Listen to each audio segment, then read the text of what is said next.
let's be honest. Who won the Royal Rumble and did the ring general retire another one of our heroes? Let's talk about it. Welcome back to Collard Greens and Nerdy Things, your one stop shop for all the things nerdy. I am your host, King, and this is my co host, JC3. And today we're back with another wrestling discussion. Today we're talking about WWE Royal Rumble and the road to WrestleMania and what happened. So we're going to keep it real short and simple. We're going to go through all of the singles matches and then talk about the Rumbles. And if you like this kind of content, don't forget to like, comment, subscribe, share to your friends, and go down in the description and tell us who did you think would win the Rumble. So let's kick it off with the first match, AJ Styles and the Ring General. Jay, kick us off with your thoughts. The Reign General Gunther versus AJ Styles. I was dreading this match because in the back of my mind, I knew where we were going to go with it, with this being AJ's last year of wrestling. The match itself, I thought, was very good from a technical standpoint. It was fantastic. You have like Gunther, who looks invincible now at this point, known as the career killer after he ended the career of Goldberg and Cena. And now he's over here fighting AJ, who is a bona fide legend. Love that guy. Followed him ever since TNA. I say the match was pretty good. Gunther did a good job of They both actually made a good job of making us think that AJ had a slight chance of winning. There were a lot of times where AJ was working on Gunther's legs to wear him down, putting on calf crusher and all that.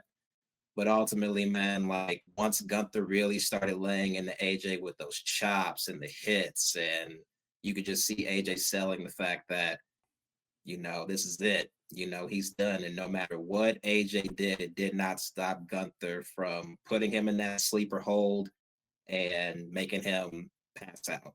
I won't say exactly what Gunther says about it because that's just disrespectful. But man, I was really hurt at the end of this match. Not gonna lie, it wasn't how I wanted it to end. I wanted us to have a longer time with AJ Styles this year, but I respect the fact that this is how he wants to go out, and it's not a bad way to go out, in my opinion. Just not what I wanted. So for me, the match, I would agree with you that I felt it was really good from a technical standpoint, right? The way they were setting up the moves, the way the moves were executed. And Gunther is right now the unstoppable force in the WWE. He is the guy that people have to come up against. He is in more than one way the final boss that you will have to face before you retire. They've done a good job of just making him seem invincible. My only critiques about it is for so far they kind of only went for the sleeper. It's like his signature thing that he just keeps going for. No matter what move happens, he's going to keep getting them back there. And that part for me was just a tad bit boring. Overall, I loved what they were doing in the match. I have one thought though. I don't know if this is his last match. They kept talking about this lead up to he doesn't want to end it. He doesn't want to end it this way. He doesn't want to leave. He wants to have a full year. What if they subverted our expectations by making him lose in this, but he does not follow the rules and he comes back for like a WrestleMania? I think that would be really cool. If this is just the end of it, thank you to AJ Styles for all he's done. Being that country boy, we appreciate everything that he's done and everything that he's given. Since I've come back to wrestling, he has definitely been a consistent. But I would definitely like to see him continue this and maybe end at like a WrestleMania or somewhere else. But we'll see what the story will bring and what'll happen next. But for us, next up is the match between Sami Zayn, who everyone loves in Saudi Arabia, against Drew McIntyre, who he's never defeated in his entire career. So, Jay, what were your thoughts? Oh man! First off, I am very happy for Drew McIntyre. Ever since he became WWE champion, very happy for that guy, and he deserves it. In my opinion, I think he deserves to walk into the title, walk into WrestleMania with the title. The match with Sammy and Drew was everything that you would expect. Just for the fact that, again, like you said, Sammy has not beaten Drew. Drew has beaten him 11 times. And this outing was no different, man. Despite the fact that a lot of people in Riyadh love Sammy, this was a beat down in every sense of the word. Sammy got in some offense, but majority of this was Drew, in my opinion. You got that power bomb through the announce table, which to me right there signaled the end. And my personal favorite part of this whole match was when Drew was like yelling at Sammy, saying, "Look me in the eyes, look me in the eyes, before I kick your face off." That was perfect to me. I had actually have a theory though about why we're going this way and why Sammy didn't win in Riyadh. As we know, he won the number one contendership at Saturday night's main event in Montreal, his hometown. And now he's in Riyadh, where everybody, as you said, loves him, only for all those people to see him get beat down so bad by Drew McIntyre.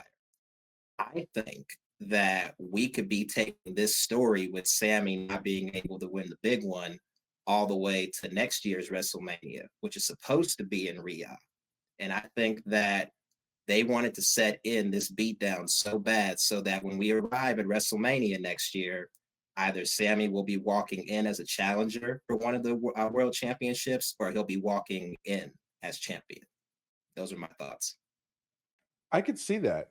I could definitely see that where there's a world where they move the next year because Riyadh and the Saudi Arabian folks are gonna want Sami Zayn to be there and to possibly be champion or get the belt at that event. So I could definitely see at that WrestleMania Sammy walking out with the belt. It would really depend on who's gonna be the holder at the time, but I could definitely see that happening. And I'm with you. One thing that stood out for me was Sammy hit the Blue Thunder Bomb on Drew McIntyre, who's huge. So good on him, dude. I didn't think he was going to Yeah. be able to hit it. He missed it the first time. It never does anything, but I do think it's a great move. And I think it's actually better than the Haluva kick and should be his finisher. But Drew's just a big dude to execute that move. The thing that was popped into my head, and I think out of all the matches, this has to be my least favorite, only because we know what the outcome was. He's never beaten Drew. He won in his hometown, which is usually not likely. Usually, if you're in your hometown or somewhere where you're usually really celebrated, you're gonna lose. So, of course, he's gonna lose in Saudi Arabia. He's not going to beat Drew for the title. Drew just got the title, and Drew should walk into WrestleMania holding the title. Whether he'll hold it after that, I don't know, but he should definitely be holding it. So it was kind of a non-starter. You kind of knew that Sami Zayn wasn't going to win this. It just should be a fun outing for the people in Saudi and for all of us who are viewing at home. So I knew it was all but inevitable that it was going to happen the way that it did. But let's move on to the women's Royal Rumble. There was some cool spots and some cool moments. And Jay, I will let you say who won it. Kick us off. Well, who won it was my number one pick, our girl, Liv Morgan. Shout out to Liv. So proud of you. You did your thing, babe. As far as the overall women's Rumble match, I thought it was pretty decent. We had some spots there that were pretty interesting. I believe Charlotte lasted the longest in the Rumble, just under an hour. So good on her for that. There was also a little funny spot in the match. Well, just a moment in the match, I suppose, where the crowd was chanting at Nia Jax that she couldn't wrestle. And her response to that was just giving a good old DX crotch shot to everybody. Love that. Also, a standout for me in this match was Lash Legend. She did a fantastic job in this whole Rumble. She had some very notable eliminations, and I hope that that means very big things for her in the future. My only, oh, well, one more thing. We also have Bella make her return, of course, with her sister Nikki. So we got that good old twin magic that I don't care about. But it was good to see her too, and it was funny to see Michael Cole try everything in his power not to mention her husband's name because the yes kicks, of course. My only gripe really with this Rumble was we really didn't see any people from like TNA or AAA. We got a couple NXT people with JC Jane and Kalani Jordan, and that was pretty cool. But I did expect to see a couple more TNA call ups or AAA for that matter. But the final three we got Tiffany Stratton, Liv Morgan, and Sol Ruka, who, according to a lot of people, has the best finisher in wrestling right now. It really had me on my toes thinking who's actually going to win this. And because we could see a WrestleMania spot for all three of those women, but I do think they made the right choice in giving it to Liv. She is a fantastic worker, hard worker, and has put in the time and deserves this moment. So I'm really glad she got it. Whoo, you said a bunch of things that I wholeheartedly, with my chest, agree with you. One, who gives a damn, excuse my French, about the Wonder Twins? I don't give a damn about the Bella Twins at all. Cool, she's back, whatever. Saudi Arabia lit up when she came out, which I was surprised with because I was like, Yeah, who gives a damn? I sure don't. But there was two standouts that I thought about, two standouts, and you already mentioned one, which was Lash Legend. Woo, Lash Legend was whooping some ass for most of that match. She had some great eliminations and was a huge standout. The other one for me was obviously, as you mentioned, Soruka. Soruka is a huge standout to me. She better be on the main roster soon because that girl is ready.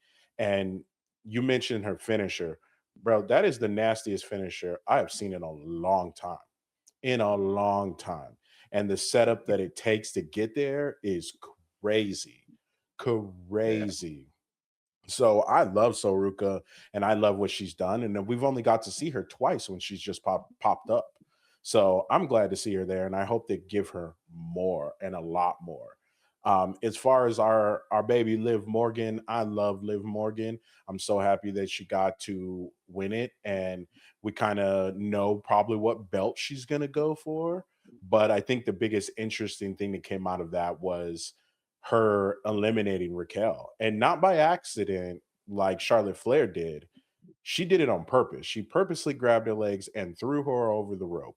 Of course, it's, one for all and all for one instead of a group, but you didn't expect Liv to kind of turn her back on her enforcer and her best friend, Big Sexy Raquel. So the fallout on Monday Night Raw is going to be crazy for that. But I'm excited to see what Liv does with this. She is an excellent in-ring worker and performer, and Saudi loves her, and the WWE universe loves her. So go on, sister, go on.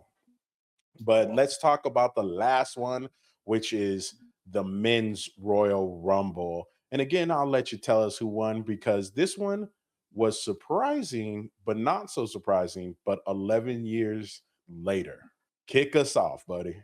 oh yeah, y'all see it, y'all see it, y'all see it.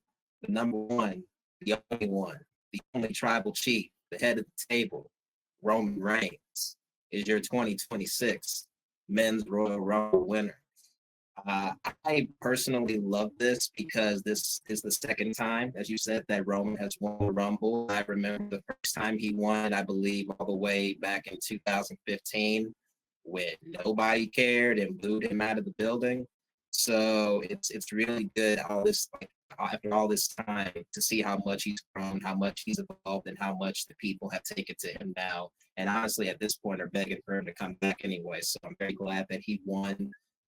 The Rumble itself was very good, in my opinion. We started off right with our boy Obafemi coming in at number one and eliminating like five people, like right off the bat. I actually think that he tied Roman in the number of eliminations that he did. So that is a fantastic spot for Oba, and I can't wait to see what else he does on the main roster. We also got a bit of storylines in this match as well, with Breaker coming in at number two, but getting curb stomped by yet another masked man. WWE, please stop this. We don't need more masked angles. We don't need this anymore. Just reveal that it's Seth and let's be done with it. Great spot there. We had a lot of standout moments, but I would say Oba was the biggest for me. We also had a bit of worry when the final two were Reigns and Gunter. I was personally worried because I was really thinking that WWE just wanted the crowd to be sad throughout the whole PLE, which they would have been if Gunther was the one to win this. But I think Roman was the best choice here, considering the potential matches that we could get for this year's WrestleMania. Also, I will note the only blemish really in the match for me was Brock Lesnar. I'm getting tired of him eliminating my people, man. Leave my people alone. Leave my people alone, Lesnar. Okay, we're having a problem right now. But other than that, I thought the Rumble match was pretty solid, and the right guy won. I was a little more excited for the men's match because we knew it was going to be pretty star-studded, and it started off really crazy. Like you said, the whole deal with Braun Breaker and the Masked Man. I'm with you. WWE, knock off the Masked Man. Don't nobody care who it is. Just reveal them, or at least if you're going to do a Masked Man, have them look different because this one looks exactly the same as Austin Theory, and it's not really fun. It's just annoying at this point. So knock that off. But they did this cool thing. They had an Obafemi last so long and was destroying everyone. For the record, I'm going to put that out there. Obafemi is my new favorite wrestler, period. I love me some Cody and all the guys behind it, but Obafemi has took that spot. He was dominant. He was dope. He was fun. And the setup between him and Brock Lesnar, WWE, you can give me that. We can eat all day off of Brock Lesnar and Obafemi and having all the big dudes in there. And they did this thing this time where every time one of the bigger enforcer came in, they really laid waste to everyone. So you've got Brock, you've got Obafemi, you've got your Codys, and then you've got your Randy Ortons. You've got all these big dudes that are powerful and big names just coming in, destroying everybody. It was really fun. One thing that I will mention that you mentioned earlier with the other match was the one thing that WWE didn't really give us this time was there wasn't a whole lot of star-studded surprise entries. Most of the people that were there, we knew were going to be there, or the NXT people that we expected to be there. Give us the exciting new people that, oh my God, we never expected. You gave us two, and that's cool, but give us more. This is a big event. This is a big time. Let's go. I'm going to give my last thoughts here, and then we'll let Jay take it away because we're a little short on time here. But overall, I would say that the Rumble was good. I'd probably give it maybe 7.5. It was over average. It wasn't the best PLE I've ever seen, but I did have a lot of fun. And there's a few things they left out there that we could have breadcrumbs into the next PLE. So I'm excited to see what's next. What about you? Hey, I'm right there with you, King. Honestly, I would probably give this 7.5 out of 10 as well. Pretty decent PLE. The crowd in Saudi sad over AJ's last match. Also sad that Sammy get beat down as hard as he did. But I would also like to think that the crowd left happy with Liv being our Royal Rumble winner and also Reigns being the Rumble winner as well. I was overall satisfied with its PLE and glad that we have used this to officially kick off the road to WrestleMania. And now I'm just wondering where we go from here. My question for you, chat, actually, the three questions I'd say. One, where was Jericho? We thought Jericho was coming for the Rumble. He wasn't there. Also, who do you think Liv Morgan and Roman Reigns will challenge for this year's WrestleMania? Let us know in the comments. And in the meantime, thank you all for being here. We're back now. Please like, share, subscribe, and as always, stay nerdy, my friends.